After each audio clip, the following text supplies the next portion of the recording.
to become a better driver. You're here to reduce your anxiety.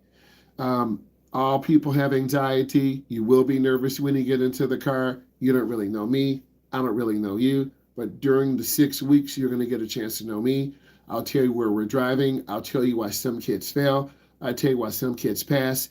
I'm going to be very transparent, and you need to lean into your driving first in your life. Usually, students who do this do a very, very good job.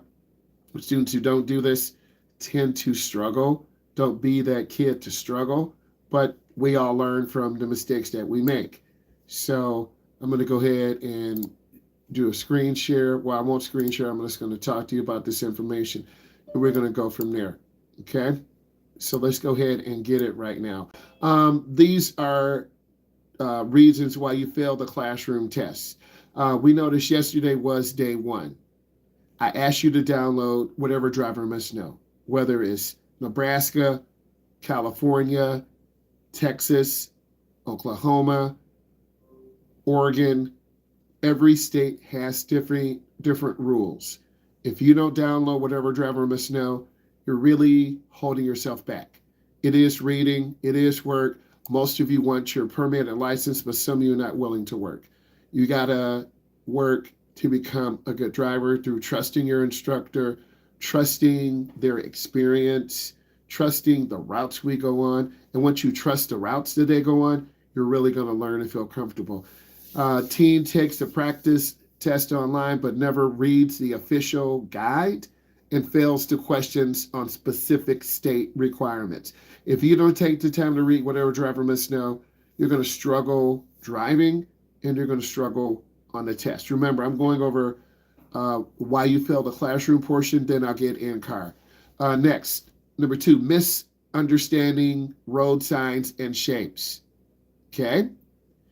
A lot of beginners are so excited, but you don't remember what a stop sign is. You don't remember what a school zone is. You don't remember what a railroad crossing is, the sign. So if you don't understand those signs, you're going to treat them like a different sign, and you could end up getting into a crash. This is information overload. The first week of the class is very overwhelming. Okay?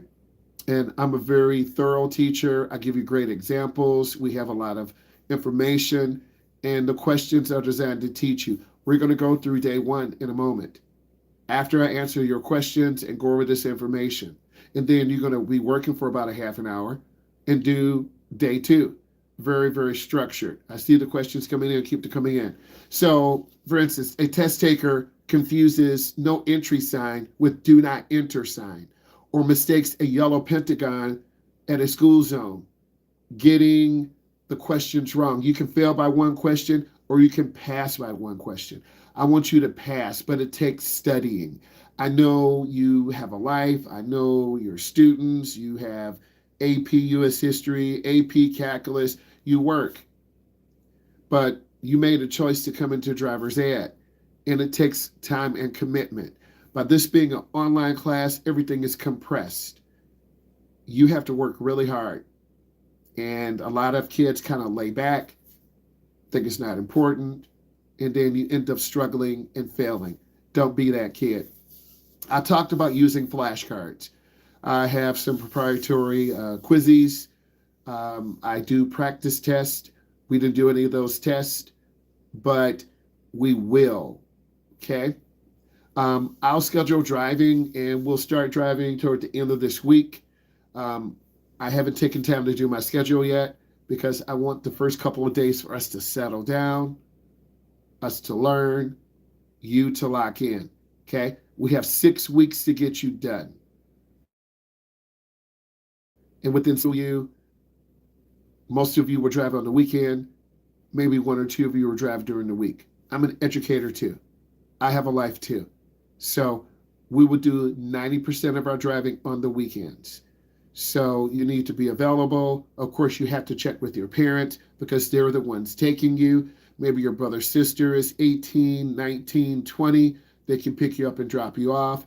Maybe you can carpool with some of your friends. So that's how you set it up. It's not really difficult. Sometimes students make a really big deal out of scheduling drives. They panic, they get nervous. Where are we picking up at? Where we're dropping off at? Okay, what time do I have to be there? This is why you need to write down your schedule, and then I will have you text it to me so we know. And then you're going to put it in your phone, because if you don't show up, it's going to be a $35 cancellation fee, and you will not get your certificate until the fee is paid. So you don't want to be that kid missing one or two drives. Okay? I'm going to keep it moving. Number 3, lack of preparation. It's really easy for you guys to pretend you're doing the work. I can call on you randomly. You're going to take a screenshot of your work and send it to me. We'll do quizzes. I like Quizzes as a platform better than Kahoot, because we can look at the questions you missed. We can see what you got right, what you got wrong. You can take notes on this stuff, but you have to practice. You have to get ready mentally first. Your classroom portion is the knowledge portion. In the car, it's the physical portion where you're driving, making right turns, making left turns. You're leaning on your instructor. Your instructor will tell you where to go, what to do. We tell you where to go. We'll go in neighborhoods. We start in the school parking lot. You're going up and down the aisles, learning lane, line, reference. How to keep the car center right. We're in America, we drive on the right. We do not drive on the left. After we go through the parking lot, we're going to get in the neighborhood. We're going to make 12 right turns and 12 left turns. You should be taking notes on this, because I'm going to ask you, where do we go? What do we do? Okay? You're going to be doing parallel parking in the neighborhoods. In the neighborhoods, they have stop signs, yield signs, partially controlled intersections, and four-way stops. All the things we talk about in day 1, you're going to see in neighborhoods. Then when I think you're ready, we're going on the road. I am a good evaluator of your skill set. If you're not ready to go on the road, I will call your parent. I will have a conversation with them. If you're struggling, which some students do, I will have that conversation with your parent. I don't wait. If I need to have your parent in the car in the back seat, they will be in the back seat. I'm the expert. I'll give my opinion, and the company trusts me. Okay, we trust you, instructor. So it's really important that you show and understand that you're being evaluated. I determine pass or fail, not your mom, not your dad, not corporate. They're not in the car with us. And if you're blowing yield signs, going too slow, looking at the speedometer, can't keep the car straight, you're not ready to get onto the road. It's no fault of your own. You're just not ready yet. And some students aren't ready. So anxiety is real. So if you skip driver's ed and you think, I'm going to wait till I'm 18, that's a fatal mistake, because you don't have a coach with you for 6 hours, 8 hours, 10 hours. A lot of young adults in your age group wait. Okay, I'm 16 and a half, I'm 17. Okay, you can wait till you're 18. You can go take your knowledge test at the DMV. You can drive for 30 days, but you haven't been on the expressway. You haven't driven at night. You haven't driven in the rain. You haven't driven in fog. You haven't driven in heavy downtown traffic. Those struggles are real, and anxiety is real. And all of you will have those same anxieties, because it's going to snow again. We're going to be in heavy traffic. I'm going to take you into a tight downtown area, and you're going to have to parallel park. You're going to have to do 3-point turnarounds. We really actually drive. Treat the knowledge test seriously. When I give you guys a quizzy today, you're going to take the quizzy. This is going to tell me, are you really paying attention, or are you just sitting here? Even if it's not required, I've seen students who don't really prepare. You're always at the bottom 3 or bottom 4. Remember, I'm an educator. I look at data. If there are 3 or 4 students at the bottom, is there a reading problem? Is there a comprehension problem? Are you not understanding the questions? There are a group of about 10 to 14 questions that are very similar. They're designed to be that difficult. There's some big brain guy, a big brain woman with a PhD who puts those questions together. Their driver's ed instructors like me, their moms and dads like me, and then they could be some college students. They sit down at a table, they put together a list of questions, and they all look at the questions. What are the best questions? And then they pick those questions. So we have to cover a wide variety of information. We need to do test prep. What is the furthest and most difficult place or route we're going? Every route is difficult.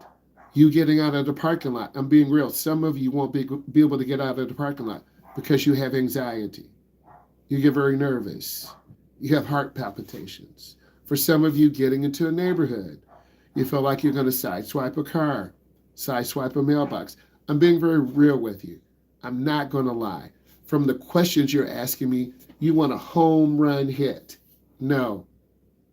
We have to first get into the car and put on our seatbelt. So for some of you, neighborhoods are very stressful. For some of you, a school parking lot, because 2:30, school is out. We're driving. You're panicked.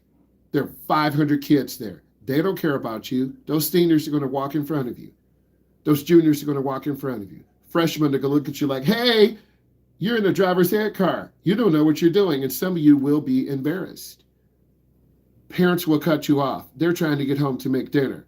School buses have to get those kids. So the situation is real. Driving at night, it's hard to see. You have glare. The headlights are brighter. Driving early morning, 8 to 11. Some of you are going to stay up all night.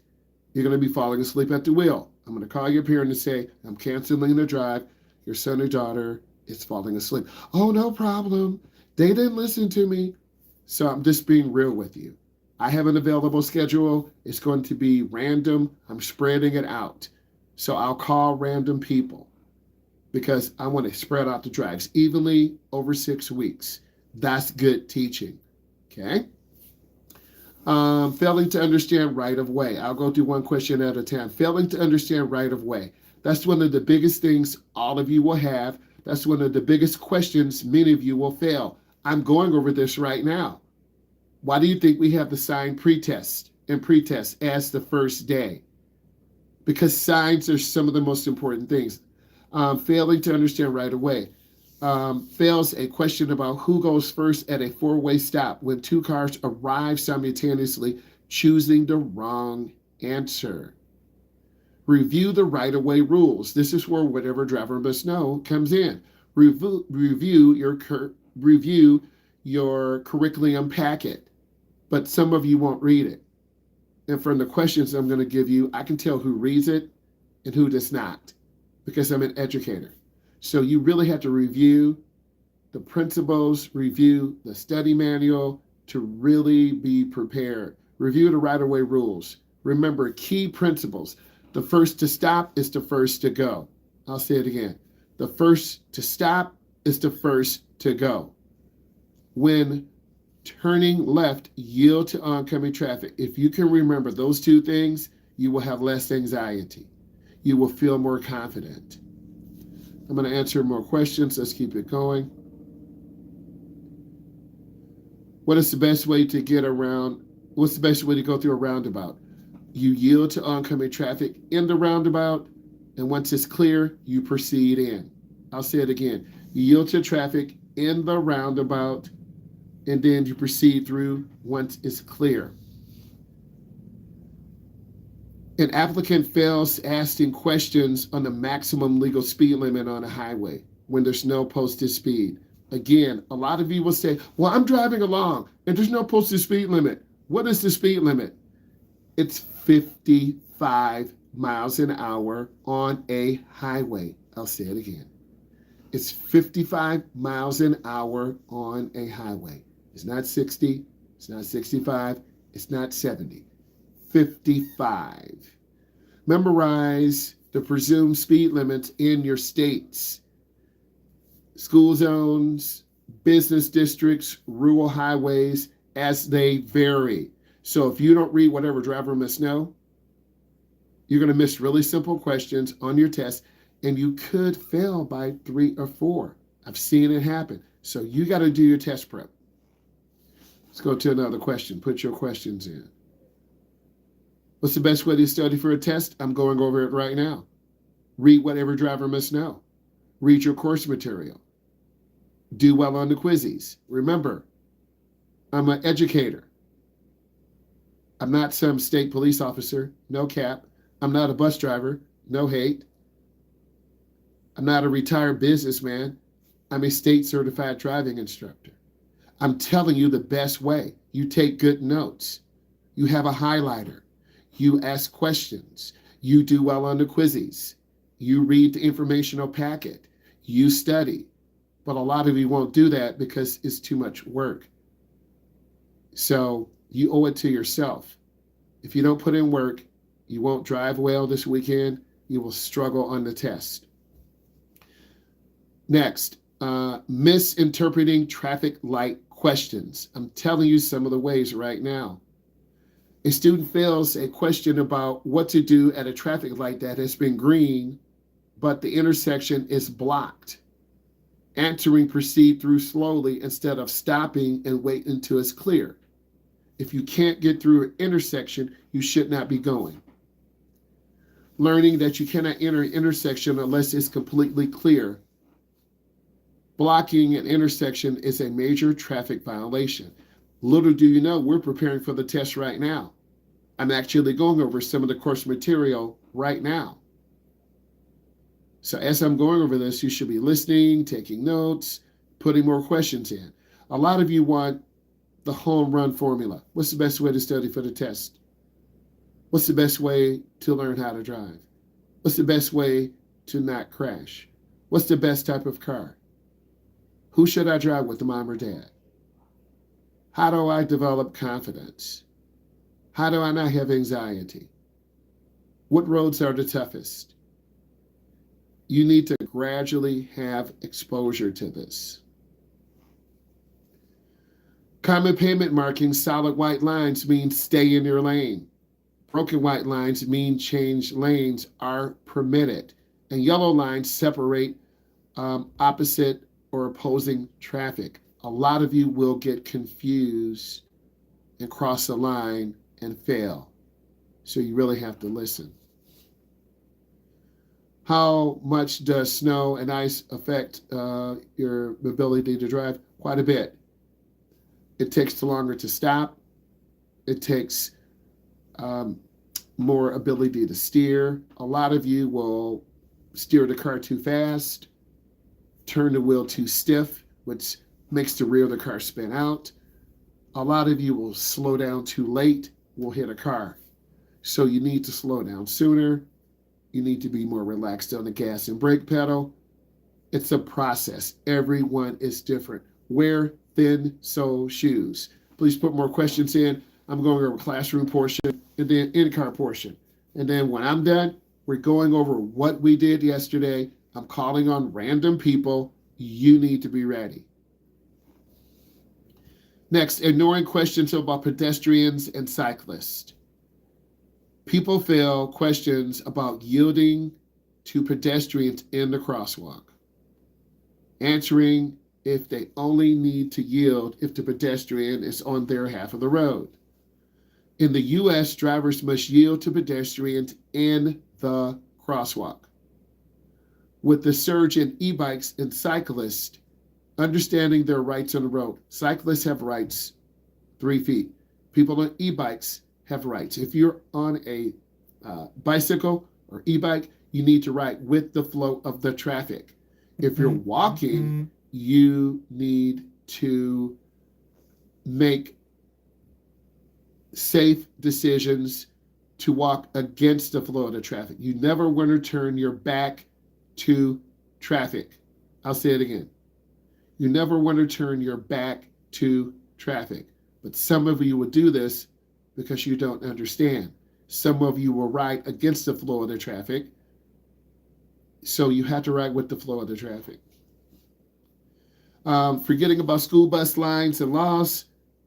You can fail the test because you didn't recall the exact law about stopping for a school bus with the red flashing lights on a multiple lane road. I'm going over the test prep right now. Every state has strict laws about stopping for school buses. Why? Kids are vulnerable. Elderly are vulnerable. Bicyclists are vulnerable. They're vulnerable road users. Please remember this. Put in more questions. What app is needed to track our hours? I tell you that once you're done driving. You're not done driving right now. So it doesn't serve you any purpose. Always speak truth. Answer some more information.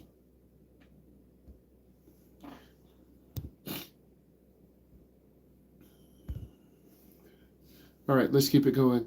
An instructor reported that students frequently use their phone.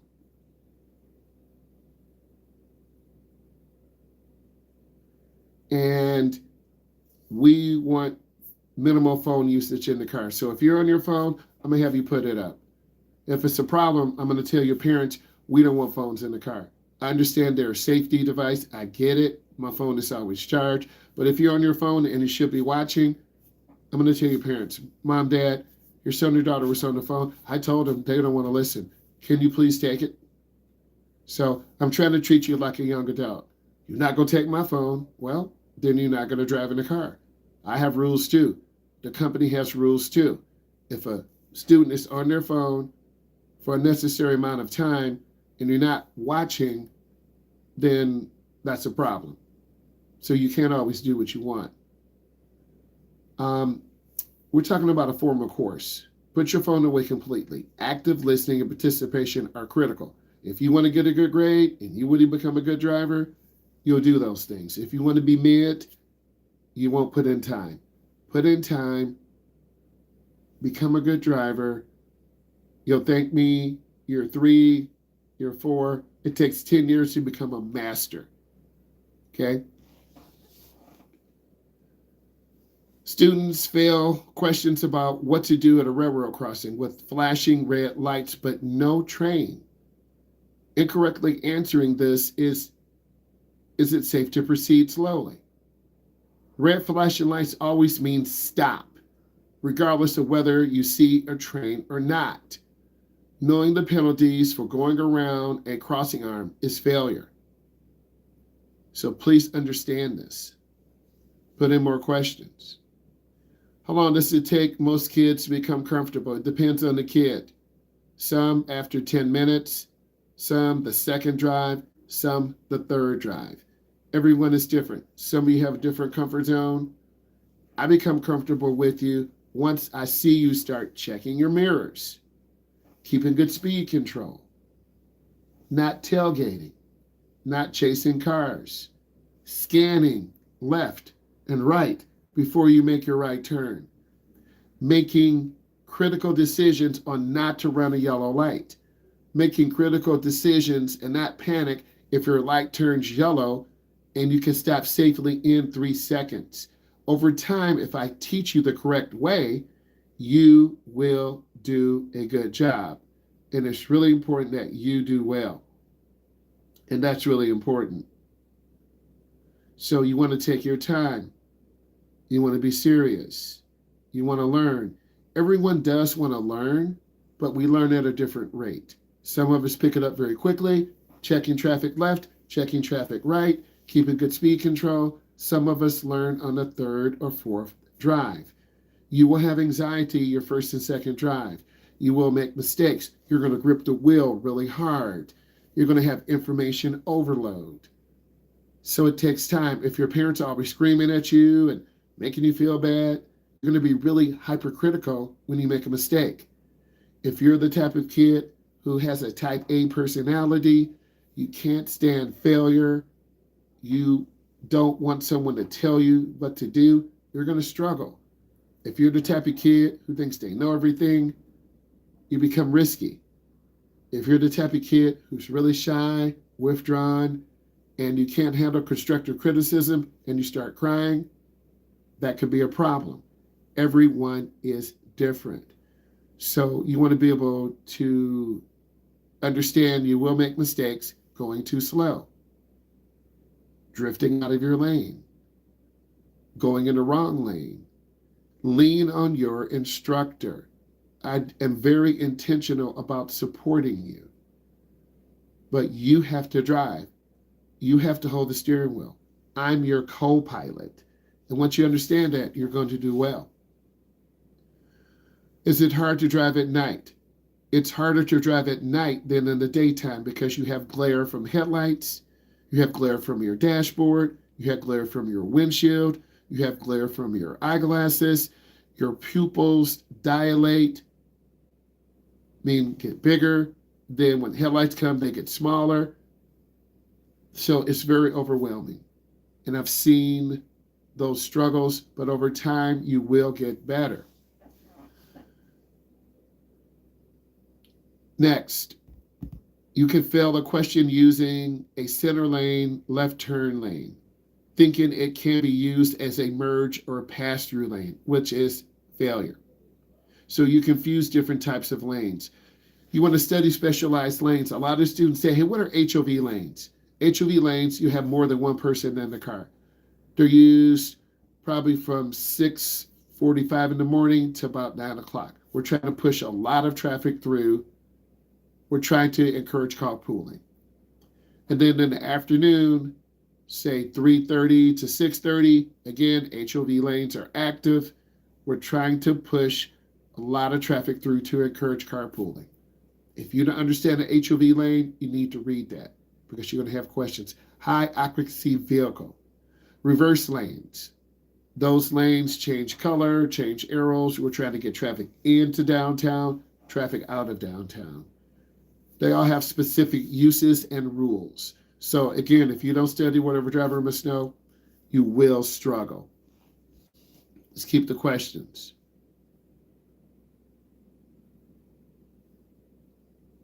How do the levels license of work since you're 17? It still applies. You have to drive on level 1 for 3 months.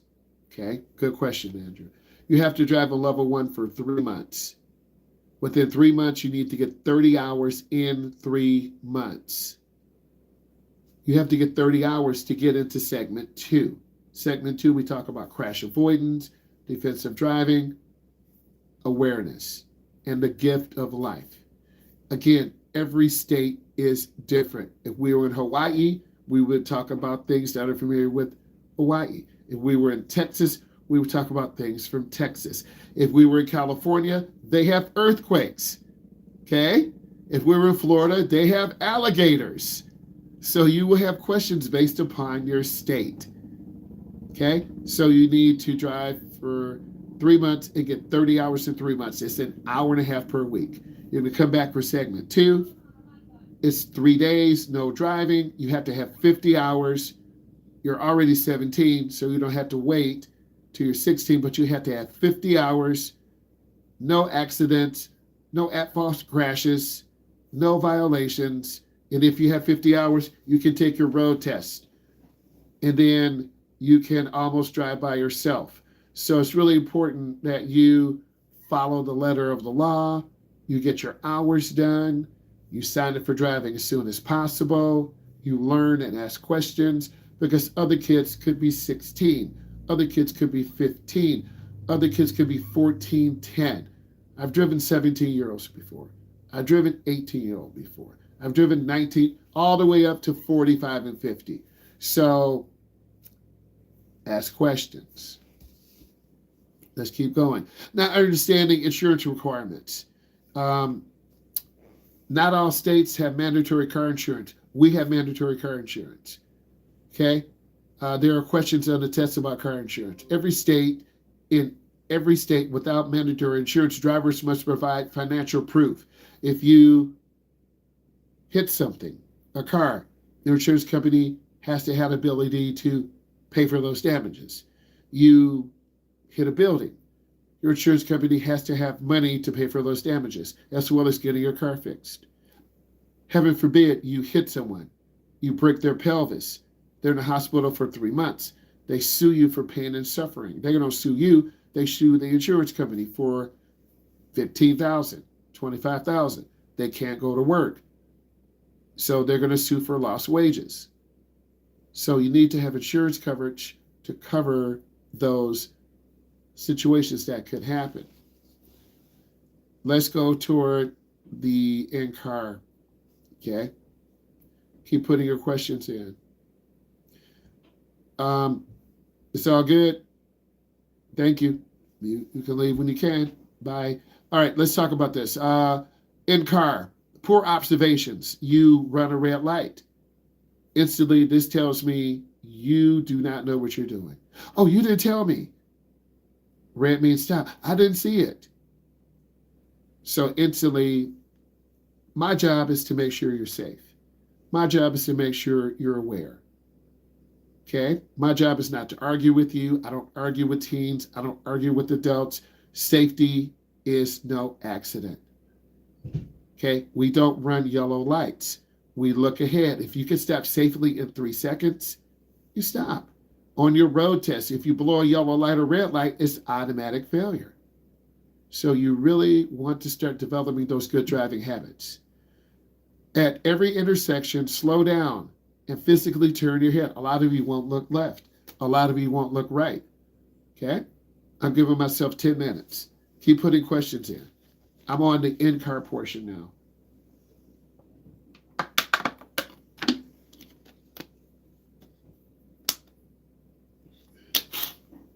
Simple mistakes as hitting a curve will cause instant failure.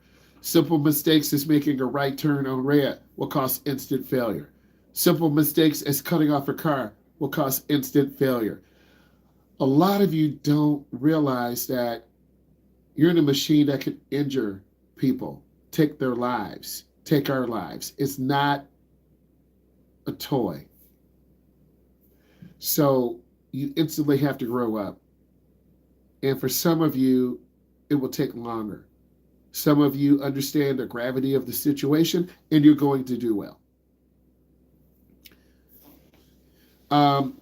Tailgating. A lot of you will tailgate. You need to have a minimum of a 3-second following distance. You count from a stationary object, 1 police car, 2 police car, 3 police cars, 1 tree, 2 tree, 3 trees. You need to have a minimum following distance of 3 seconds. Failing to check blind spots. You have to look over your shoulder. If you're making a lane change to the left, you look over your left shoulder. Make a lane change to the right, you look over your right. Before changing lanes, mirror, turn signal, blind spot. Mirror, turn signal, blind spot. Please put more questions in. Incorrect mirror usage. This is in the training material. The mirror is simply a piece of glass that will tell you who's in your general area. It won't say, hey, a car is 10 feet away. A car is 20 feet away. A semi-truck is 50 feet away. It's only reference. You have to be able to judge distance. And for a lot of beginners, you're going to struggle at mirrors. So I'm helping you now. So you want to use, you want to rely on your shoulder checks to check the area. Using mirror signal maneuver. Check your mirrors before any change in speed and direction. Suddenly we will look over the wrong shoulder. Let's go to the questions.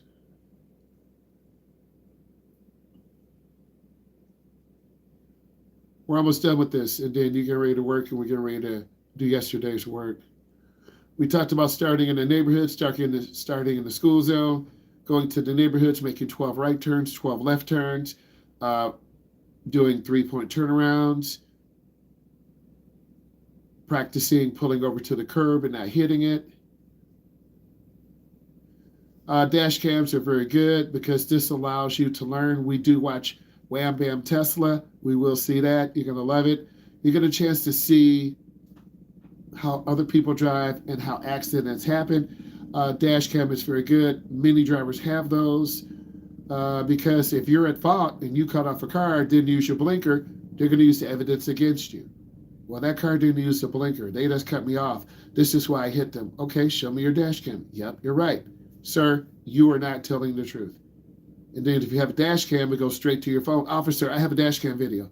This guy deliberately cut me off. No blinker. Show me the video. Ma'am, you're at fault. You get a ticket. Or both of you could be at fault. So dash cams can be your shepherd. It also can be your executioner. Not responding correctly in traffic lights. If you hesitate on a green light, then proceed slowly, this is going to cause confusion. If the light is green and the junction is clear, proceed without hesitation. A lot of you will slow down on a green light. And this frustrates other drivers. This makes them angry. And then you feel the heat and pressure. So I'm trying to help you. How do you get across the railroad? You drive over the railroad tracks. You look left and right. It's on the state test. They have wooden planks because when your car goes over, the wood compresses. The train is very heavy. The train rides on iron rails. You see the X and then R. Some railroad crossings in our state and across the country have gates. Some of them do not. So you have to look left and right. School buses and hazardous material carriers need to stop, turn on their four-ways, and look. And look. That's state law. You've seen this before, but now you're like, oh yeah, that's why my school bus. Poor steering control. A nervous or an anxiety test taker lets the wheel slide through the hands. Do not let the wheel slide. This will cause the car to swerve. We turn hand over hand into the turn, hand over hand out. Or we do hand to hand. We don't palm the wheel. We don't put our hands really low to the bottom or up to the top. We'll make the wheel small.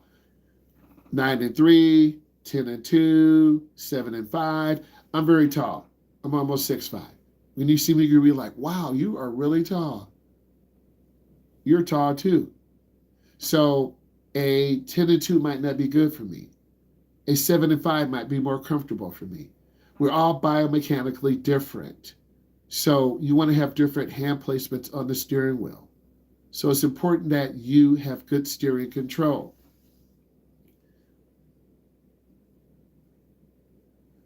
What car do we use on the test? You use your own car.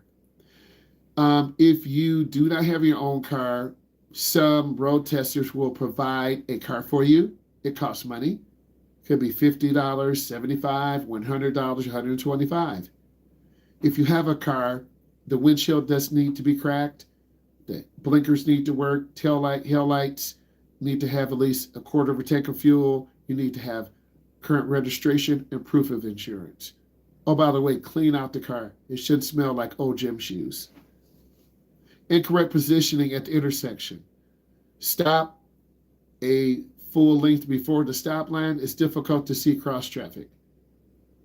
Or if you stop halfway in the crosswalk, you will receive 2 minuses. Stop with your front bumper just before the stop line or stop bar so you can see everything. What's the difference between inner sign and no inner sign? We already answered that question. We talked about that. All right, type in what you learned, please. Type in what you learned, please, and thank you. Guys, this is a great session. Subscribe, follow. Thank you so much.